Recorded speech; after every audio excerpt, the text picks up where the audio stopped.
Hi, this is Randy. So I'm going to make a controversial video now. Um, I hope I don't get too much flack about it. It's a theory that I have. I really don't know if it's my theory only. I think it's a culmination of things that I concluded in my head, along with things that I've observed and read, and my brain's always trying to put things together to make sense. So I want to talk about gender, sexual orientation, couples, and matching,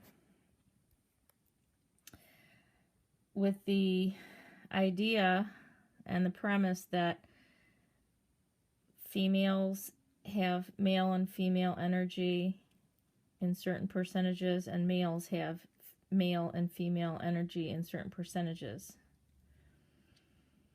So let's take an example, couple number one. A female, the gender of female, who has a sexual orientation of heterosexual. Let's say this female has 70% female energy going on and 30% male energy. Well, then her match would be a male who is the gender of male and the sexual orientation of heterosexual, where he has 70% of male energy and 30% of female energy. He's predominantly male, she's predominantly female, and they have equal percentages of the opposite gender.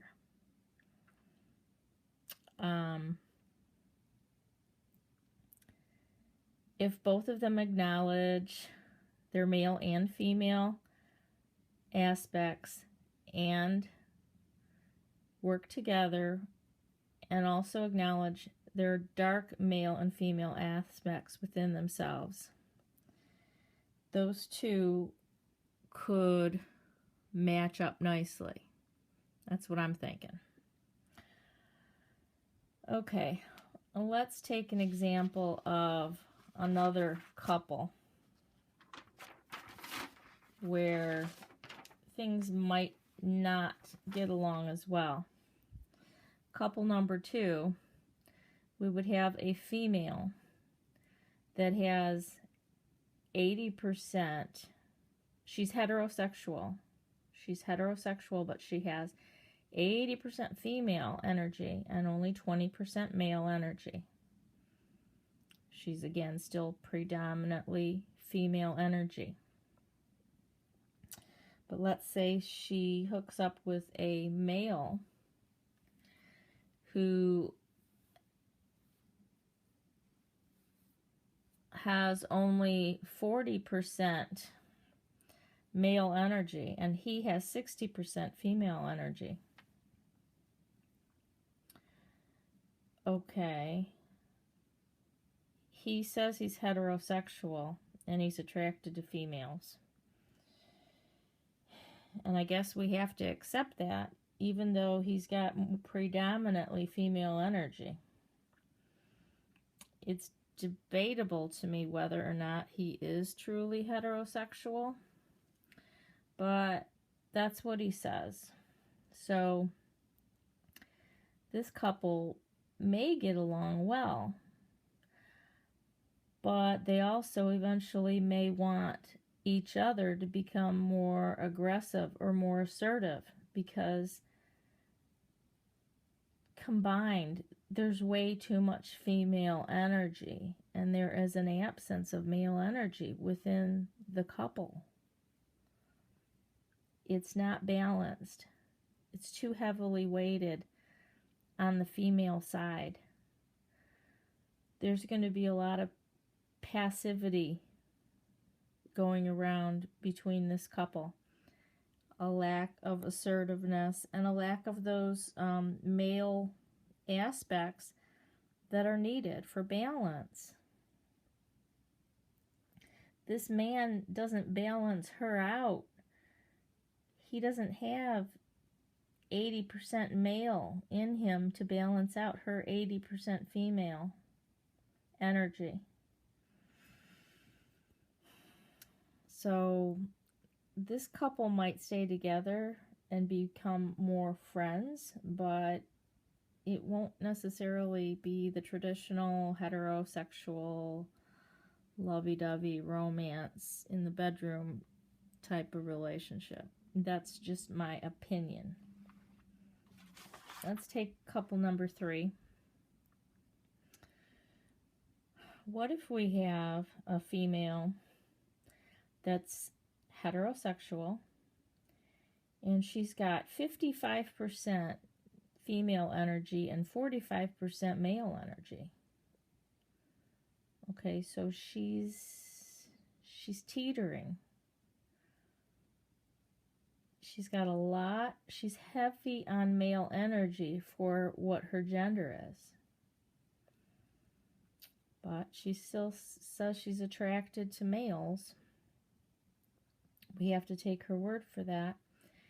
And then there's a male, her partner, who's got just 55% of male energy and 45% of female. So he's just now barely also weighted over on being matched with his gender, his energy being more than 50% male energy and having a male body. And he claims he's heterosexual, only attracted to females. Okay, I guess this union could work out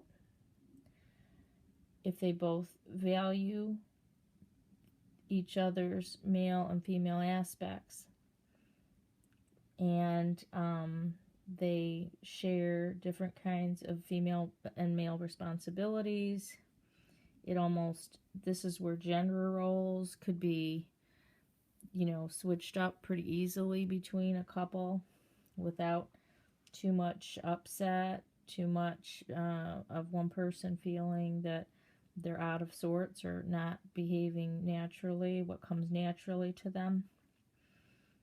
I think this kind of arrangement can work out well, but I'd worry about the sexual orientation of both of them and whether or not they were truly confident and secure in their heterosexual orientation, or whether or not that one or both of them might end up being attracted to the same sex, because they're both on that edge of only having a little more on the side of their own gender in terms of energy. Okay, is everybody still with me on this? So as you see, as we progress through couple number 1, number 2, and number 3, things become getting more complicated as the energy does not match the gender. And my belief is that that's what affects sexual orientation. That's what affects what and who you're attracted to. You're attracted to the body, and you're also attracted to the energy of another person. So then the question would be, following this reasoning, what kind of energy does a lesbian have? A female who's attracted to the female body and other females. My guess is that she has more male energy, 60% or more male energy, and a female body. The same for a male. someone born a boy grows into a man and has 60% or more female energy, I would think their orientation would be homosexual.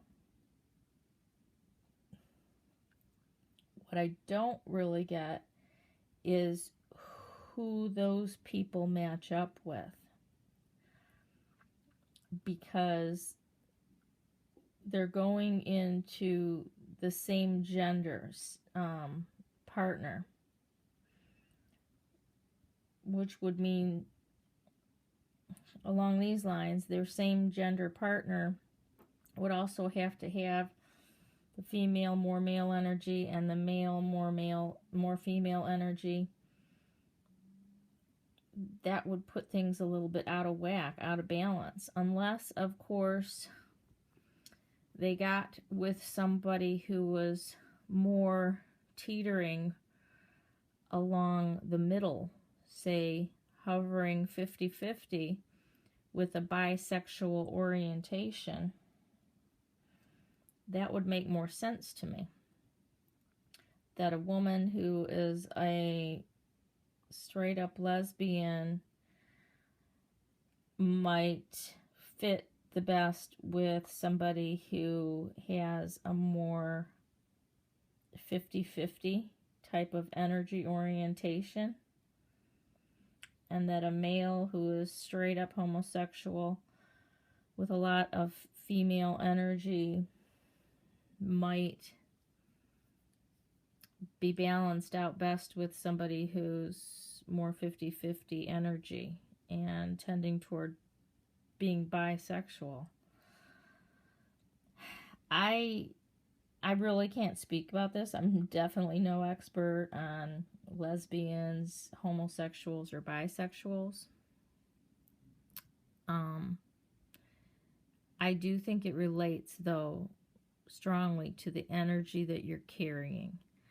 And what I definitely do think is that people need to identify and embrace the energies that they're carrying at a young age so that they know who they are, they go ahead and express who they are, and they can seek a partner who will balance them out and be appropriate, rather than just seeking a partner that society says they're supposed to seek, and then messing everybody up.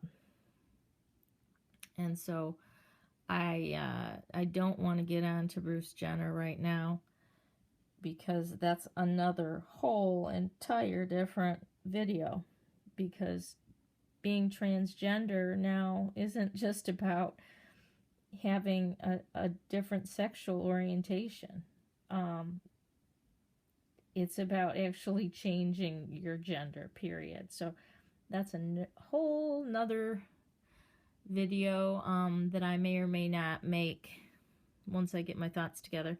So I'd be interested in hearing your comments, your views on the male-female energy within all of us and how it relates to sexual orientation and balance within couples. Thank you.